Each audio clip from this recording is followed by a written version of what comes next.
An opera based on a novel written by national hero Jose Rizal opened to rave reviews in the U.S. capital, Washington, D.C. ABS-CBN North America Bureau correspondent Don Tagala tells us more. Noli, Tangere, the first full-length Filipino opera in Western style, premiered at the prestigious Kennedy Center in Washington, D.C. over the weekend. Sung entirely in Tagalog, Noli, Tangere or Touch Me Not was composed by Felipe De Leon, the same composer who brought the Philippine national anthem Lupang Hinirang to life in Tagalog. Based on Jose Rizal's popular novel of the same name, Noli, Tangere tells the story of star-crossed lovers Crisostomo Ibarra and Maria Clara caught in the middle of a social-political unrest during the Spanish colonization. Noli Tangere really does tell a very important story of the history of beginning independence in the Philippines from Spain. Praising Sal Malaki's portrayal of the story's hero, Crisostomo Ibarra, the Washington Post said this golden tenor anchored the opera and his expressive singing sent it soaring.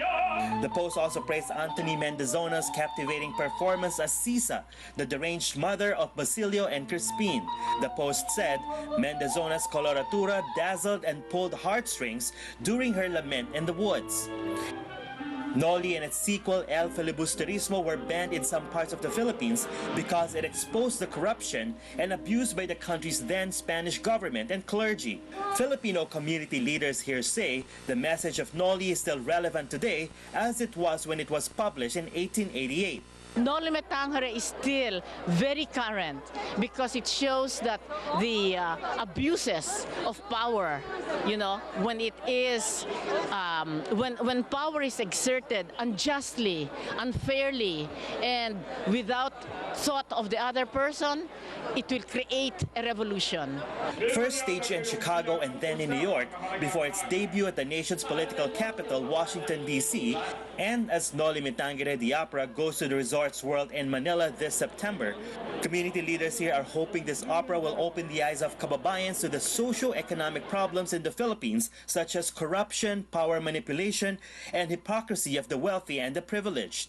The message given to the Filipino people is to be vigilant, to be fully aware of their current national situation, so they would be able at least to participate within the peaceful means on how to reform the country and address the root causes of corruption.